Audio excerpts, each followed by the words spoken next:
వసుదేవసుతం దేవం కంసచాణూరమర్దనం దేవకీ పరమానందం కృష్ణం వందే జగద్గురుం. జగదేక వీరుడైనటువంటి అర్జున వారి పాదపద్మాలకి, జగద్గురువైనటువంటి శ్రీకృష్ణ పరమాత్మ యొక్క పాదపద్మాలకి నమస్కారం చేస్తూ, మీ వంశంలో ఎవరికైనా పితృదోషాలున్నాయా? మీరు ఎవరికైనా జాతకం చూపిస్తే పితృదోషాలున్నాయని మీకు ఎవరైనా చెప్పారా? మీ ఇంట్లో ఎవరైనా పెద్దవాళ్ళు, పిల్లలు మాయమైపోయారా? ఎక్కడికన్నా పారిపోయారా? ప్రేమ వివాహాలని చెప్పి ఎలూప్మెంట్లు జరిగినాయా? జీవితంలో స్థిరత్వం లేదని చెప్పి కుమిలిపోతున్నారా? ఎన్ని పూజలు చేసినా, ఎన్ని వ్రతాలు చేసినా సంతానం కలగడం లేదని వాపోతున్నారా? భార్యాభర్తల మధ్య పెద్ద పెద్ద ఫంక్షన్ హాళ్ళు తీసి పెళ్లి చేసి, పెద్ద పెద్ద పార్టీలు ఇచ్చి పెళ్లి చేస్తే, ప్రీ వెడ్డింగ్లు, తర్వాత ప్రీ శోభనాలు, ఇలాంటివన్నీ కూడా చేసి హుందాగా బ్రహ్మాండంగా చేసేసాం మరి అనుకుంటే, మరి అటువంటి దంపతులు విడిపోతున్నారు అని ఎవరినన్నా మీ వంశంలో ఉన్నారా? వీటిలన్నిటికీ కారణం ఏంటో తెలుసా? పితృదోష. అలాగే ఆర్థికంగా మేము డెవలప్ కావడం లేదండి గురువుగారు, మేము ఎక్కడ వేసిన కొంగళ అక్కడే ఉందండి, మా ఎదురింటోడు పక్కింటోడు పైకి వెళ్ళిపోతున్నారండి, తెగ సంపాదించేస్తున్నారండి, మేం మాత్రం అలాగే ఉండిపోయామండి,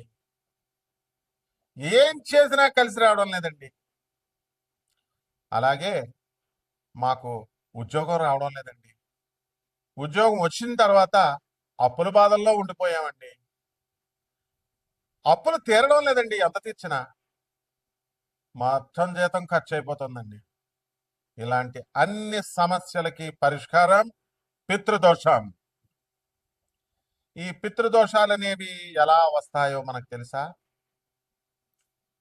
మీ బంధువుల్లో ఎవరైనా, మీ పూర్వీకులు ఎవరైనా యాక్సిడెంట్లో మరణించారు అనుకుందాం, అసలు శవమే దొరకలేదు, మరి వారికి కర్మలు ఎలా చేస్తారండి? అంత్యక్రియలు ఎలా చేస్తారు మీరు? కరోనా వచ్చింది 2020లో, పటపటా రాలిపోయారు జనమంతా, భార్యలనే భర్త సవాల్ దగ్గరికి వెళ్ళనివ్వలేదు, కొడుకు పిండం పెట్టడానికి శ్మశానానికి వెళ్ళడానికి గజగజలా వణికిపోయాడు, పంతుల్లో చక్కగా ఆఫ్రాన్లు వేసుకొని, మాస్కులు వేసుకొని, ఒక్కొక్క పంతులు 2 కోట్లు, డేర్ అండ్ డాషింగ్ హీరోస్ అన్నమాట పంతుళ్ళు. మరి ఆ టైంలో ప్యాకేజ్ చనిపోయిన దగ్గర నుంచి మొత్తం భోజనాల వరకు 11 రోజులు 12 రోజుల ప్యాకేజ్ 5 లక్షలు 10 లక్షలు. మరి వీళ్ళ ప్యాకేజీలు చూసి భయపడిపోయి మీ దేవతలకు మీరు పిండాలు పెట్టడం మానేశారా? అవును, నిజమే. సెన్సస్ మనం తీస్తే, సర్వే మనం చేస్తే, పిల్లలంతా కూడా సగం మందికి పిండాలు ఎందుకు పెట్టట్లేదో తెలుసా? కేవలం పంతులు గారులే. కొంతమంది మిగతా 50% పిసనార్దనాల వల్ల పిల్లలు పెట్టకపోతే, అరే మేము లండన్లో సంపాదిస్తున్నాం, అమెరికాలో సంపాదిస్తున్నాం, ఇంకా చచ్చిపోయిన తర్వాత ఏంటి అని చెప్పేసి 10,000 రూపాయలు పంతులకి ఇవ్వడానికి గజగజ వణికిపోతారు సాఫ్ట్వేర్ ఇంజనీర్లు, డాక్టర్లు, బాగా సంపాదించిన వాళ్ళు. ఎందుకు ఇంకా శవం అంతా అయిపోయిన తర్వాత వృధాగా ఖర్చు పెట్టడం అని. ఏదో నామమాత్రంగా జరగాలి కాబట్టి ఏదో చేసేస్తున్నారు. మరి మిగతా 50% వాళ్ళకు మనసు ఉంది, వాళ్ళు ఏ ఉద్యోగాల్లో చేసినా, చిరు ఉద్యోగాల నుంచి సాఫ్ట్వేర్ ఉద్యోగాల దాకా ఏ ఉద్యోగాలు చేసినా వీళ్ళు కూడా పెట్టట్లేదు పిండాలు. దీనికి కారణం ఏమిటో తెలుసా? కేవలం పంతుళ్ళు, అపరకర్మలు చేసే పంతుళ్ళు, కొంతమంది స్వార్థపరుల వల్ల. ప్యాకేజీలు కావాలా మీకు? ప్యాకేజీలు చనిపోయిన తర్వాత 2 లక్షల నుంచి 10 లక్షల ప్యాకేజీలు కావాలా మీకు? ప్రేతాత్మలను భయపెడతారు జనాల్ని. మరి పితృదేవతలంతా కూడా శాపాలు, తాపాలు, పదాలు మాత్రం బాగా నేర్చుకున్నారు.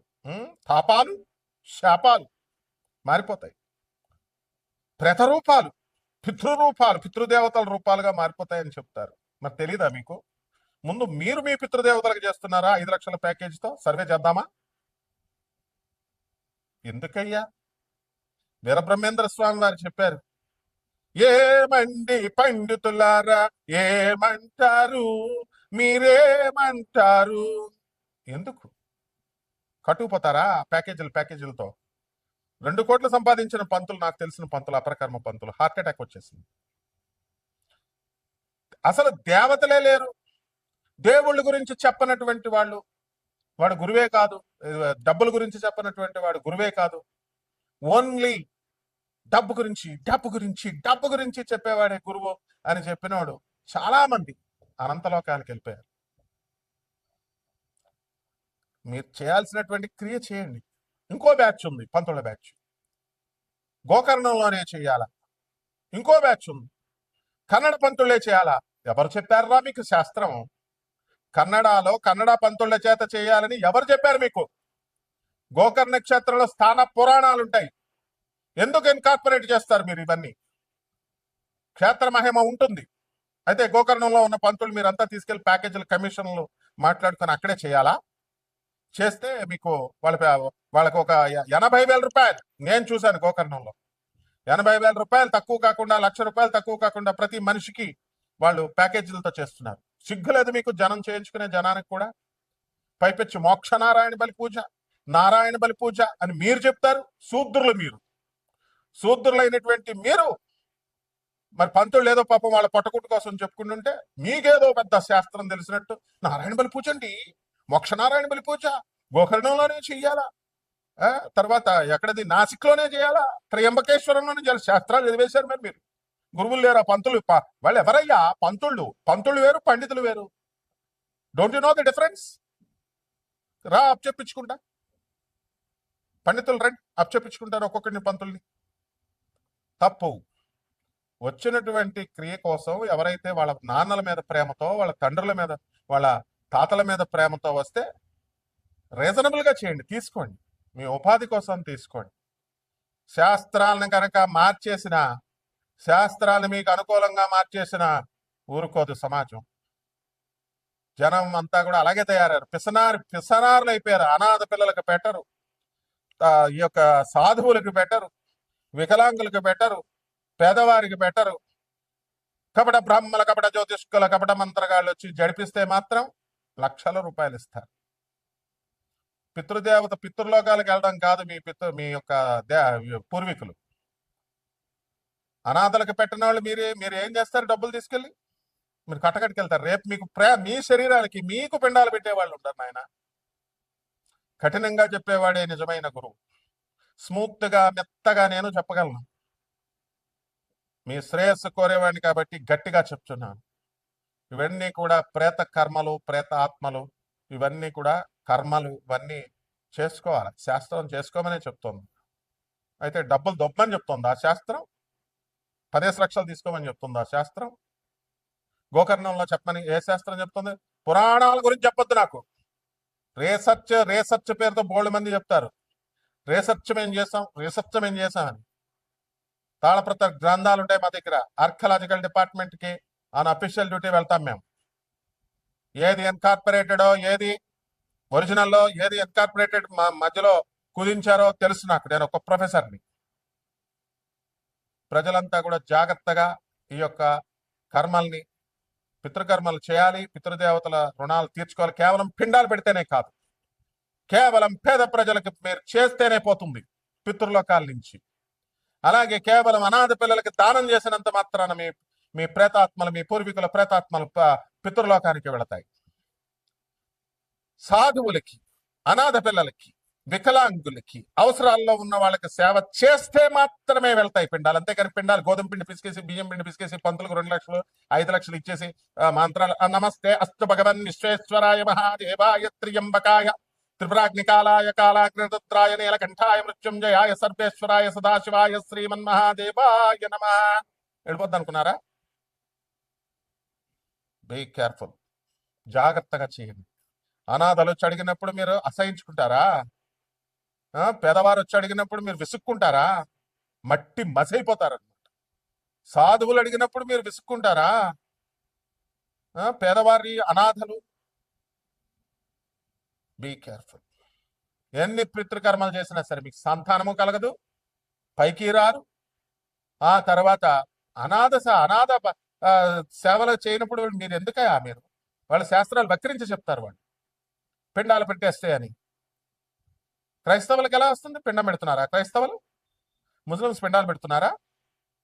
అంటే హిందూ ధర్మశాస్త్రంలో మాత్రం గోకర్ణంలో వాళ్ళు చేస్తేనే వద్దా? యాక్సిడెంట్ చేస్తే ముస్లిం డాక్టర్ చేయడా? క్రిస్టియన్ డాక్టర్ చేయడా? సో కాస్త విజ్ఞప్తితో ఆలోచించండి. శంకరాచార్యులు వారు చెప్పారా? రామానుజాచార్యులు వారు చెప్పారు అనాథలకు చేయొద్దు, సాధువులకు చేయొద్దు, గోకర్ణంలో చేయండి అని చెప్పాడా శంకరాచార్యులు వారు? కాబట్టి ఇవన్నీ కూడా కపట బ్రహ్మల, కపట జ్యోతిష్కుల, కపట మంత్రగాళ్ళ మాయాజాలం. మందమతులు శూద్రులు వాళ్ళ వెనకాలే వెళ్ళి బ్రహ్మలు చెప్పిందే నేను వింటా, బ్రహ్మలు చెప్పిందే వింటా, బ్రహ్మలు చెప్పిందే వింటా. విను, ఎవరొద్దన్నారు? పితృదేవతల పేరెత్తొద్దు, మళ్ళీ పితృదోషాల పేరెత్తొద్దు. మీకు గురువులు వద్దప్పుడు. మా బాబాయ్ గారు గణపతి శాస్త్రి గారు, సామర్లకోట గణపతి శాస్త్రి గారు. ఎందుకమ్మా ఎన్టీ రామారావు వచ్చేలా చేతులు కట్టుకునేవాడు మా ముందు. మరి ఎందుకు ఈ పితృదోషాల నుంచి ఏ విధంగా తప్పించుకోవాలి? గురువు ఆశీస్సులు ఉంటేనే, జగద్గురువుల ఆశీస్సులు ఉంటేనే పితృదోషాల నుంచి మీ పూర్వీకులు ట్రాన్స్ఫర్మ్ అవుతారు. నేను చెప్పిన డైలాగులు చెప్పేస్తున్నారు ప్రతి ఒక్కడు. Law of conservation of energy, sound waves, sound vibes, positive vibes, negative vibes మా తెలీదా?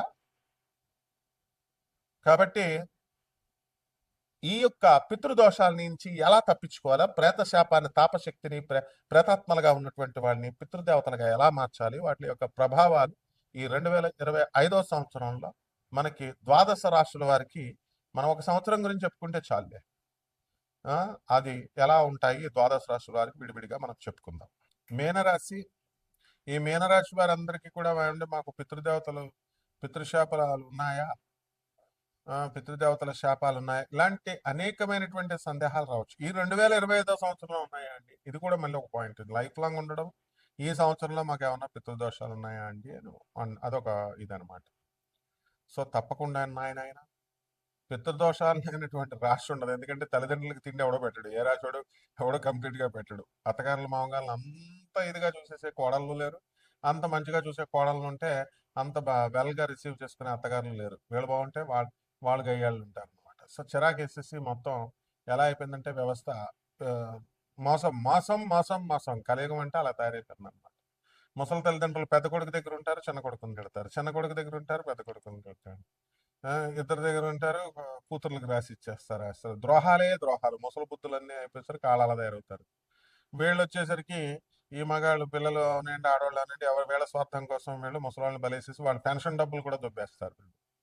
ఇది తల్లిదండ్రులకి తిండి పెట్టాలని చెప్పి పెద్ద కొడుకు దగ్గర తల్లిని 3 నెలలు, తండ్రినేమో 2 నెలలు, 3 నెలలు చిన్న కొడుకు దగ్గర. మీ తల్లిదండ్రులు మిమ్మల్ని అలా విడదీశారా? విడదీయలేదు కదా. సరే, మన పరిస్థితులు బాగోక మనకు చూడాలని మంచిగా తల్లిదండ్రులు ఉన్నప్పటికీ కూడా మనకే డబ్బులు లేవు, మనమేం చూస్తాం? అటువంటిప్పుడు తల్లిదండ్రులను వదిలేస్తే అది వేరండి. బాగా అమెరికాలో బాగా సంపాదిస్తూ బలిసిపోయినటువంటి వాళ్ళు ఉంటారు అన్నారు. మరి వాళ్ళు చూసుకోవడానికి ఏముందండి అబ్జెక్షన్? అంటే కార్లు ఇవ్వడము, ఇది ఇవ్వడము. ముందు రిజైన్ చేసి వచ్చేయాలి తల్లిదండ్రుల సేవలకి. అది మనసు ఒప్పుకోదు. అబ్బే నెలకి 10 లక్షలు వస్తుందండి, మాకు ఎందుకు వదిలేస్తామండి?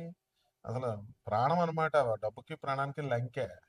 ఇలాంటి వాళ్ళందరికీ కూడా ఈ హెచ్చరిక ఏంటంటే మీన రాశిలో ఉన్నటువంటి వాళ్ళకి మీకు పితృదోషాలు. ఈ యొక్క 12లో ఉన్నటువంటి రాహు, మరి సింహరాశిలో ఉన్నటువంటి కేతువు వీటిని సూచిస్తోంది. జన్మంలో ఉన్నటువంటి శని కూడా సూచిస్తోంది. కాబట్టి అనేకమైనటువంటి మార్గాల ద్వారా ఈ యొక్క పితృదోషం ఐడెంటిఫికేషన్ అనేటటువంటిది మేము చేస్తాం. కాబట్టి ఎవరికైతే పితృదోషాలు ఉన్నాయో, మరి వృత్తి, వ్యాపార, ఉద్యోగ విషయాల్లో మీకు గత నెలలో కంటే ఈ నెలలో, గత సంవత్సరం కంటే సంవత్సరంలో కాస్త ఇంప్రూవ్మెంట్ అనేటటువంటిది ఉంటుంది. ఫ్రెండ్స్తో పార్టీలు, విందు వినోద కార్యక్రమాలు చేస్తుంటారు. బంధువులతో మంచి జలసాగా ఖర్చులు ఇవన్నీ కూడా చేసుకుంటూ ఉంటారు. అదేవిధంగా ఎక్కడ కూడా అడ్డంకి అనేటటువంటిది మీన రాశి వాళ్ళకి లేదు. మీన రాశి వాళ్ళు లవర్స్ ఉన్నారు, ఆ లవర్స్ అంతా కూడా ఆ తర్వాత పెళ్లి వరకు వెళుతుందో లేదో కానీ ప్రస్తుతం అయితే బండి బాగానే ముందుకు వెళ్తూ ఉంటుంది. కాబట్టి పెళ్లిళ్ళు కూడా ఆగిపోవడానికి కారణం కూడా పితృదోషాలే. లవ్లో ఒకటితో, పెళ్లిలో ఒకటితో, ఈ రకంగా మరి ఇలా సమాజం అంతా కూడా ఇలా అయిపోతుంది. కాబట్టి అసలు మీరు ప్రేమిస్తే వాడినే పెళ్లి చేసుకోవాలా, అది కాన్సెప్ట్ ఉండాలి. అది అవ్వాలి అంటే వాడు మిమ్మల్ని చీట్ చేసేస్తాడు కదా పితృదేవతల శాపాల వల్ల. ఇలాంటివన్నీ కూడా ఉంటాయి. అవన్నీ కూడా వ్యక్తిగత జాతకాలను బట్టి మనం తెలుసుకోవాలా. అందువలన ఎవరైతే వ్యక్తిగత జాతకాలు తెలుసుకోవాలనుకుంటున్నారో అటువంటి వాళ్ళందరూ కూడా వాట్సాప్లో మీరు డీటెయిల్స్ పెట్టండి. నాన్ కమర్షియల్ బేసిస్తో మేము ఆనందంగా చెప్తాం. విసుక్కోవడాలు అవన్నీ స్ట్రిక్ట్గా ఉంటాం, అందులో డౌట్ లేదు. మరి మీరు ఎవరు కూడా ఫోన్లు చేసినా కూడా వేస్ట్. నాకు ఫోన్లు చేయడం ద్వారా నేను క్లాస్ రూమ్స్లో కానీ ట్రావెలింగ్లో కానీ షూట్స్లో ఉండడం పూజల్లో ఉండడం వల్ల అవన్నీ కూడా రిసీవ్ చేసుకోలేం. అండ్ డెఫినెట్గా మీరు డిస్టర్బ్ చేసినట్టే అవుతుంది. మెట్టిట్లు తినేస్తారు ఆటోమేటిక్గా ఫోన్లు చేస్తే. కాబట్టి వాట్సాప్లో పెట్టుకోండి, మీ ప్రాబ్లమ్ని మేము చూస్తాం. డెఫినెట్గా మోడర్న్ సైన్స్తో ఏన్షియంట్ కల్చర్ని, ఏన్షియంట్ ఆస్ట్రాలజీని చూసి బ్లెండ్ చేసి చెప్పడం జరుగుతుంది. కాబట్టి ఒక్క రూపాయి కూడా ఖర్చు అవ్వకుండా మీకు పితృదోషాలు ఎలా నిర్వర్తించుకోవాలో మనం చెప్తాం. ఇక వీళ్ళంతా కూడా కపట బ్రాహ్మణులు, కపట జ్యోతిష్కులు, కపట మంత్రగాళ్ళు లక్షలు లక్షలు వసూలు చేస్తారు. అది కూడా పని చేస్తే ఫోన్లు తింటే తిన్నారు పంతులు గారులే కదా అనుకుంటే కన్నడ పూజారులే చేయాలి. ఎప్పట్రా మీకు చెప్పాడు అసలు కన్నడ పూజారులు చేయాలని? ఎప్పట్రా మీకు చెప్పాడు అసలు గోకర్ణ క్షేత్రంలోనే చేయాలని? అంటే మీ ఇష్టం వచ్చినట్టు శాస్త్రాలు చెప్పిన మాకు తెలీదా శాస్త్రాలన్నీ కూడా? అధర్మణ వేద పండితుడిని ఇక్కడ, ప్రొఫెసర్ని ఇక్కడ నేను. గురుచరిత్రని ఎన్నోసార్లు మనం అంతా కూడా పారాయణ చెప్పించినటువంటి వ్యక్తులు గాణగాపురం తీసుకెళ్ళాం. గురుచరిత్రలో చెప్పబడి ఉంది, కానీ ఏ రకంగా చెప్పబడింది? గురువు విశిష్టత చెప్పబడి ఉంటుంది, గోకర్ణ క్షేత్రం మహిమని చెప్పబడి ఉంటుంది, ప్రతి క్షేత్ర మహిమని చెప్పబడి ఉంటుంది. మీరు దాన్ని మార్చేసి మీ ఇష్టం వచ్చినట్టు కన్వయింపు చేస్తూ మీ సొంత కవిత్వాలు పెట్టి దుకాణాలు పెట్టేసి అక్కడ బిజినెస్లు చేస్తే పితృదేవతలు మిమ్మల్ని పీక్కు తినవరా? మిమ్మల్ని పంతులు గారు కపట బ్రాహ్మణులు, కపట జ్యోతిష్కులు, కపట మంత్రగాలని పిక్కు తినేస్తాయి. వీళ్ళకైనా దెయ్యాలు, వీళ్ళకైనా పిక్కు తింటాయి. పితృదేవతలు మీకు పిక్కుని తినవా అవి? ఇలాంటివన్నీ కూడా ఉంటాయి, అవన్నీ మేము చెప్తాం. కాబట్టి పరిహారాల దగ్గరికి వచ్చేసరికి చక్కగా ఏలినట్ శని జరుగుతోంది ఈ యొక్క మీనరాశి వారికి. శని జపం చేసుకోండి, శని స్తోత్రాలు చదవండి, శనికి కిలోం పావు నల్ల నువ్వుల్ని, నల్లని వస్త్రాన్ని పేద బ్రాహ్మణులకు శనివారం నాడు ఉదయం 8 గంటలకు దానం చేయండి. అలాగే చక్కగా రావి చెట్టుకు బకెట్ నీళ్లు పోసి చక్కగా దానికి మీరు ప్రదక్షిణాలు చేస్తూ ఓం శనేశ్వరాయనమః అంటూ 108 ప్రదక్షిణాలు చేసుకోండి. ఈ విధంగా చేసుకుంటే జగద్గురు అయినటువంటి ఆదిశంకరాచార్యుల వారి ఆశీస్సుతో మీకు పోతుంది. ఎప్పుడు కూడా గుర్తుపెట్టుకోండి, గోధుమ పిండి, వరిపిండి, పిండాలు పెట్టేస్తే శ్రాద్ధకర్మలు చేసేసినట్టు కాదు. శాస్త్రంలో ఒక భాగం అంటే నువ్వు డబ్బులు తీసుకోమని 5 లక్షలు వసూలు చేయమని శాస్త్రంలో చెప్తుందా? కపట బ్రాహ్మణ, కపట మంత్రగాళ్ళ, కపట జాత ఇలాంటి వాళ్ళని ఎంకరేజ్ చేసేవాళ్ళని, ఇలాంటి వాళ్ళని సపోర్ట్ చేసేవాళ్ళు కూడా చెడ పురుగుల సమాజానికి. దెర్ విల్ బి ఒక కూలి పనికి చేస్తే ఒక 1000 రూపాయలు రోజుకి అని ఒక నిబంధన ఉంది, అంతే చేస్తారు సొసైటీ అంతా. ఎవడో మధ్యలో వచ్చి రేట్లు పెంచడానికి ఈ షార్ట్ కట్స్ లో వెళ్ళేటటువంటి వాళ్ళంతా కూడా రేట్లు పెంచేశారు, గాడిదలు అయిపోయారు. ఎడ్యుకేషన్ సిస్టమ్ ని ప్రైవేటైజేషన్ చేసి ప్రైవేట్ కాలేజీలకి లక్షలు కట్టి గవర్నమెంట్ కాలేజీల వ్యవస్థను నాశనం చేశారు. సిగ్గులేదు మీకు అందరికీ కూడా? మీకు పితృదేవతల శాపాలు ఎలా పోతాయి మీ అందరికీ కూడా? కాబట్టి ఇటువంటి వాళ్ళంతా కూడా ఫాలో అవ్వాలి. పితృదేవతల గోధుమ పిండిలు ఇవి పెట్టేస్తే కాదు, పేద బ్రాహ్మణులకి, పేద ప్రజలకి, అనాథలకి, ఆ తర్వాత పేదవారికి, తర్వాత వికలాంగులకి, ఆ తర్వాత సాధు పురుషులకి, అందరికీ కూడా సాధువులకి కేవలం దానాలు చేయడం. అన్నదానం అంటే 10 రూపాయలు ఇస్తే అన్నదానం అయిపోద్ది అనుకుంటున్నారా? ఇలాంటివన్నీ కూడా చేసుకున్నప్పుడు మాత్రమే ఉంటుంది. సభ్యమైనటువంటి మార్గాన్ని చూపించి మీకు జగద్గురువులను చూపిస్తాం. ఆ జగద్గురు ఆనందమూర్తి, ఆ జగద్గురు ఆయన మన ఆదిశంకరుడు. శుభమస్తు.